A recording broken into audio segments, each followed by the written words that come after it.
교회 성도들에게 이렇게 말합니다. 그리스도의 장성한 분량이 충만한 데까지 이르라, 이렇게 말씀하세요. 네, 우리가 영적으로 성장해야 될 이유가 여러 가지가 있지요. 여러 가지가 있지만 그 중에서 이제 간략하게 우리가 말씀드린다고 그러면, 어린아이들은 자꾸 사람들의 속임수에 넘어가게 돼요. 예, 간사함에 들어가게 되고 옳고 그름을 분별 못하거든요. 그래서 자꾸 넘어지고 속고 이러기 때문에 영적으로 우리가 장성한 분량이 빨리 돼야 되거든요. 그래서 우리 모두가 말씀을 통해서 성령님의 도우심을 받아서 우리가 이제 성장하고 견고한 신앙을 갖는 저와 여러분이 되기를 예수님을 축복합니다. 존 웨슬리는 이렇게 말하고 있어요. 우리가 새롭게 자랄 수 있는 것은 하나님의 말씀과 성령님의 능력을 전적으로 의지할 때 그 믿음으로 우리가 자랄 수 있다, 이렇게 말하고 있어요. 네, 그거 존 웨슬리가요. 성경에도 많은 군데서 그렇게 말씀하죠. 우리가 자랄 수 있는 것은 오직 하나님의 말씀이요, 또 잘할 수 있는 것은 성령의 능력을 우리가 전적으로 받아들이고 믿을 때, 또 우리 삶 속에 그 말씀이 우리 발로 활동을 할 때, 행동을 옮길 때 우리 영적인 분량은 이렇게 잘할 수 있다고 이렇게 성경은 말씀하고 있습니다. 오늘 본문의 내용은 우리가 너무나 잘 아시는 것처럼 바벨론 포로 시기에 아주 이스라엘 백성들은 완전히 절망 가운데, 절망의 늪에서 헤어날 수가 없어요. 이스라엘 백성들에게, 근데 이스라엘 백성들이 그 절망의 늪, 완전히 좌절 가운데 있는 그들에게 하나님께서 말씀하시는 건데, 어떤 말씀하느냐? 너희는 나를 신뢰하고 의지할 때 반드시 너희들에게 소망이 있을 것이다. 할렐루야, 이렇게 말씀해요. 저는 요즘에 그 이한영 교수가 지은 광야에서 소망을 보다 라고 하는 책을 아주 재밌게 보고 있거든요. 근데 그 책이 얼마나 이렇게 피부가 와서 다니 모르겠어요. 우리가 이제 살아가고 있는 이 시대에서 우리가 정말 우리 시대를 그대로 사진 찍어서 딱 그러니까 그때 광야 시대를 걸어갔던 사람들의 비디오를 찍어서 오늘날 우리가 그대로 살아가는 것 같아요. 얼마나 피부가 되는지 모르겠어요.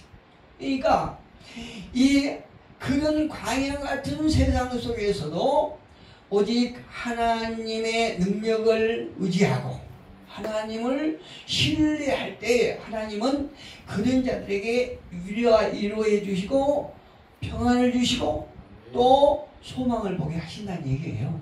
그래서 오늘 이 본문의 말씀은 이토록 그 절망적인 상황 속에서도 하나님을 의지하고 하나님을 신뢰하는 자들에게 하나님께 주신 위로의 말씀을 있습니다. 오늘 저와 여러분이 살아가는 게 참 팍팍하죠. 쉽지는 않습니다. 여러 가지 아주 파란만장한 사건 속에서 우리가 그 사건 많은 어려움 속에서 침몰되지 않게 해서 우리가 발버둥키며 살아가는데, 무엇보다도 하나님의 말씀이 우리에게 위로가 되고 우리의 힘이 될 줄 믿습니다. 위로의 말씀은 오늘 하나님께서 주신 위로의 말씀은 무엇이냐? 힘과 회복이에요. 그 핵심이, 오늘 본문의 핵심이 힘과 회복이거든요. 오늘 저와 여러분도 고달픈 삶과 또 피로 속에서 새로운 힘을 얻고 능력의 삶을 살아갈 수 있는 원동력은 무엇인가를 우리 삶에 적용할 수 있는 실제적인 좋은 가르침을 믿습니다. 첫째, 오늘 본문은 철저하게 믿음의 그 초점을 맞추고 있어요. 자세히 보면 오직 여호와를 앙망하는 자는 새 힘을 얻으리니 독수리가 날개 치며 올라감 같을 것이요 다른 박질하여도 곤비하지 아니하겠고 걸어가도 피곤하지 아니하려다. 할렐루야. 여기서 하나님을 악망하는 자, 믿음이죠. 믿음이 초점에 맞춰져 있어요. 악망하다는 말은 무슨 말인가? 우리가 너무나 잘 아는 것처럼 기다린다는 얘기예요. 누구를 기다립니까? 여호와를 기다리는 거죠. 그 절망 속에서도 이스라엘 백성들이 강대국 바벨론 포로에 잡혀가서 자신들의 힘으로는 자신들의 능력으로는 어찌할 수 없는 상황이지만 그럼에도 불구하고 그 바벨론보다 훨씬 강하신 여호와를 기다리는 것, 여호와를 기다릴 때에 너희들은 소망이 있다 이렇게 말씀하고 계시는 것입니다. 여기서 이 여호와를 악망한다 라고 하는 것은 여호와를 기다린다고 하는 그 의미도 있지만 그보다도 훨씬 큰 의미가 있다는 것을 우리가 잘 알 수 있습니다. 이 말씀을 딱 준비하면서 제가 어렸을 때 생활이 딱 기억나는 거예요. 제가 어렸을 때에 어머님이 농사를 진 거를 소쿠리이고 가끔 한 번씩 목포로 가서 그 곡식하고 돈하고 받고 오고 그랬었어요. 그래서 이제 집에서 이제 가용돈으로 쓰고 이렇게 했는데 한 번씩 어머님이 곡식을 가지고 소쿠리이고 목포에 딱 그 돈하고 받으러 갈 때는 제 밑에 여동생하고는 어머니를 그렇게 기다리는 거예요. 종일 또 기다리는 거예요. 그런데 그때는 몰랐는데 오늘날 내가 이 말씀을 준비하면서 딱 생각하니까 내가 어머니를 우리 동생하고 저하고 어머니를 눈이 밝게 기다렸는데 그보다도 더 기다린 게 있었어요. 그것이 무엇이냐? 어머님이 곡식을 이고 목포에 가서 돈으로 바꿔오시는데 오실 적마다 손에 뭘 들고 오셨느냐? 호떡을 들고 오셨어. 호떡. 그때 당시 호떡이 5원이었거든요. 예, 목포 선착가에서 파는 호떡. 크기는 지금보다 오히려 더 컸어요. 근데 가격은 5원.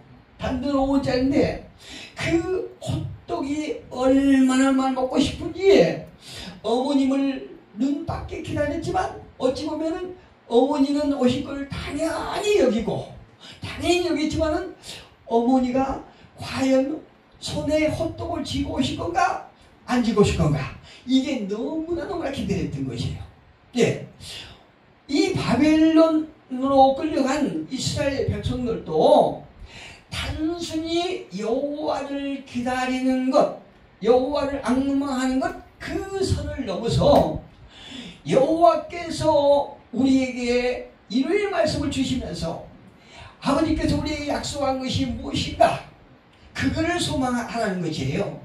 하나님 이 이스라엘 백성들에게. 그래서 우리가 오늘 본문을 통해서 여호와를 악마하다라고 하는 것은 어떤 여호와를 기다리는 그 선을 넘어서 무엇인가 아주 전적으로 여호와를 의지하라는 그 적극적인 의미가 숨겨있다는 것을 우리가 아셔야 됩니다. 오늘날 세상을 살아가는 거의 모든 사람들은 지치고 피곤하고 그러다 낭망하고 또 좌절해서 쓰러지기 직전에 있는 분들이 많이 있어요. 뉴스를 보니까 참 이 상인들요, 우리 교회에서 막 나가면 그 상인들 많지 않습니까? 그런데 예전에는 조금 경기가 괜찮을 때는 이 상인들, 술집들이 전부 망했으면 좋겠더라고요. 오면서 가면서 하나님 이 술집들 다 망하게 해주세요 이렇게 했는데 막상 이게 사람들이 너무나 사는 것이 힘들고 어려우니까요, 이 지나가면서 그 가게를 보면서 가게 가다 보면 한참 손님들이 많을 그런 시간인데 주인 혼자 덩그러니 TV 보고 있어요. 그런 모습을 보면서 너무 안쓰러운 것이에요. 하나님 이 나라가 빨리 경기 좀 회복시켜 주세요 이렇게 기도하는데 그 기도 끝물으면 꼭 어떤 감정이 어떤 부정적인 감정이 나오냐면 이 정치한 놈의 새끼는 똑바로 해야지 이런 감정이 꼭 이어지는 것이요. 이처럼 우리가 정말로 누구누구를 탓하기 전에 참 모든 국민이 너무나 힘들고 어려운 시대를 살아가고 있습니다. 돈이 있는 사람들은 있는 사람대로, 없는 사람은 없는 사람대로, 배우는 사람은 배우는 사람대로, 배우지 못한 사람은 그렇지 못한 사람은 그렇지 못한 사람대로 나름대로 전부 다 힘들고 어렵고 너무나 세상에 사는 것이 피곤하다는 거예요. 이건 다 그래요. 무엇 때문에 그럴까요? 이렇게 모든 사람들이 피곤하고 지친 것은 왜 그럴까요? 무엇 때문에 그럴까요? 광야 같은 인생을 살아가려면 세상에 무엇인가 강력한 힘이 있어야 될 거 아니에요. 그래서 세상 사람들은 강력하다고 생각하는 세상의 그 무엇인가를 준비하기 위해서, 예를 들어서 어떤 분은 돈을 준비하고, 어떤 분은 건강을 유지하고, 어떤 분들은 권력을 잡기 위해서 예수고 팔려고 친다는 거예요. 그게 어려운 거예요. 그래서 지친 거예요. 오늘 제가 아침에 교회를 온다고 오는데요. 저기 오는 길에 그 건물 크게 새로 된 건물이 하나 있거든요. 근데 거기가 이렇게 아주 시원하게 대리석을 쫙 바닥에 깔고 시원한 곳이 있어요. 근데 거기를 거기 오는데 어떤 남자가 막 이상한 소리를 지른 거예요. 그래서 이렇게 오다 보니까 어떤 60대 중반 되는 분이 아침부터 술이 많이 됐어요. 보니까 아침인데도 그 막걸리를 5병을 혼자 5병을 먹었더라고요. 그런데 저를 탁 보는데 저는 사실 성경을 가방에 넣었기 때문에 제가 교회에 온지 목사인지 아무도 모르지 않습니까? 그런데 그 사람이 뭐냐고 저를 보더니 야! 교회 가면 필요 없어! 이러는 거예요. 그건 나이는 한 60 중반 되는데 자기보다 한참이 형벌인데 저한테 야 해가면서 또 어떻게 그 사람이 저를 교회 간 줄 알았을까요? 희한하더라고요. 야! 교회 가봐야 필요 없어! 필요 없어! 그 소리를 딱 듣고 내려오면서 어떤 생각이냐? 그래, 당신 같은 사람들은 교회 가는 게 필요 없지만 나는 생명과 같아. 이런 생각을 마음속으로 이렇게 가지고 왔거든요. 사실 세상 사람들은 세상의 그 무엇인가를 얻기 위해서 발버둥치고 그로 인해서 힘들고 피곤하지만 우리는 소망이 무엇이냐? 교회가 있거든요. 소망이 어디가 있느냐? 여호와께 있는 거거든요. 그래서 우리는 예배 드리는데 생명을 거는 거예요. 신앙생활하는데 생명을 걸게 되는 거거든요. 존 웨슬리는 또 이렇게 말합니다. 신앙생활에서 전적으로 하나님을 신뢰하는 것은 성화의 첫걸음이다. 이렇게 말하고 있어요. 할렐루야. 우리가 하나님을 믿을 때에 우리는 계속 우리의 영적인 상태가 변화되고 발전되고 성장해야 됨을 믿습니다. 그러나 우리는 견고하게 되는 것이에요. 그래서 이 존 웨슬리가 하는 말을 우리가 빌지 않는다고 할지라도 이 성경 많은 곳에 하나님께서 우리가 성화되는 것은 오직 하나님의 말씀으로 하나님이 신뢰할 때 우리의 신앙이 성장되는 것이거든요. 우리의 소망이 하나님께 고정될 때에 비로소 우리는 참된 평안과 능력을 얻을 수 있기 때문인 것입니다. 시편 25편 3절에 보니까 시편 기자는 이렇게 말하고 있어요. 주를 바라는 자들은 수치를 당하지 아니하려니와 까닭 없이 속이는 자들은 수치를 당하리다. 할렐루야. 이 말이 무슨 말씀일까요? 하나님을 기다리는 자는 결코 실망하지 않는다는 거예요. 봅시다. 이스라엘이 바벨론 포로로 끌려갈 때 하나님의 약속이 성취되지 않은 것 같이 보이잖아요. 하나님께서 그들을 사랑하시고 그들과 함께 하시고 그들을 지키신다고 하면 왜 그들이 바벨론 나라의 포로로 끌려갑니까? 그것도 하필 하나님을 대적하는 그런 적대국에 끌려가냐는 말씀이에요. 그러니까 그 환경만 보면 하나님의 약속이 그냥 허무한 것 같아요. 이거 별 볼일 없는 것 같아요. 그런데 결국에는 하나님의 약속이 이루어지고 하나님이 그들을 절대 버리지 않는다는 것이 결론적으로 딱 나왔지 않습니까? 하나님께서 이스라엘 백성들을 구원하시고 광야로 진군하기 전에 준비하라고 명령하신 것이 있어요. 하나님께서 이스라엘 백성들이 가나안 땅을 향해 갈 때에 광야를 거쳐서 가지 않습니까? 그런데 광야는 진군하기 바로 전에 하나님께서 너희가 무엇을 준비해라 이렇게 명령을 하시는데, 우리는 흔히 생각해서 광야를 가기 때문에 많은 음식을 준비하고 의복을 준비하고 신발을 준비하고 머물 주택을 준비하고 이걸 걱정하겠지만, 하나님께서 준비하라고 하신 그 명령 속에는 우리가 생각하는 그것이 하나도 없어요. 하나님께서 우리가 살아가는데 어떤 경제적인 것, 어떤 지식, 체력 이것을 제외하지는 않습니다. 무시하지는 않아요. 그런데 하나님께서 이스라엘 백성들이 광야에 가기 전에 준비하라고 딱 한 것이 한 가지가 있는데, 그것이 무엇이냐? 너희는 정결하라 이거예요. 너희가 내면을 깨끗할 때 오직 우상을 버리고 하나님 여호와만을 섬길 때 내가 너희의 소원을 이루겠다 이렇게 약속하십니다. 이사야 26장 3절에도 보니까요, 이사야가 이스라엘 백성들에게 하는 말씀이 있습니다. 주께서 심지가 견고한 자를 평강하고 평강하도록 지키시리니 이는 그가 주를 신뢰함이라. 주님을 신뢰하는 자는 그 속에 평강이 항상 유지된다는 얘기예요. 둘째 우리가 여호와를 의지할 때 어떤 일이 생기는가? 새 힘을 얻는다는 거예요. 오늘 본문에 보니까 이사야 입술을 늘려서 이렇게 말합니다. 오직 여호와를 앙망하는 자는 새 힘을 얻으리니 이렇게 말씀하세요. 하나님을 믿는 자는 단순히 위로를 받는 것에 그치지 않고 새 힘을 얻는다는 거예요. 새 힘을. 세상이 얻을 수 없는 것, 세상에서는 우리가 발견할 수 없는 것을 하나님은 주신다는 거예요. 세상은 소망이 없습니다. 아무리 생각해도 세월이 가면 갈수록, 시간이 가면 갈수록, 나이가 한 살 한 살 먹을수록 곰곰이 생각해보면 이 세상은 소망이 없어요. 이 세상 정세가 어떻게 돌아갑니까? 도저히 내를 미래에 약속 받을 게 없어요.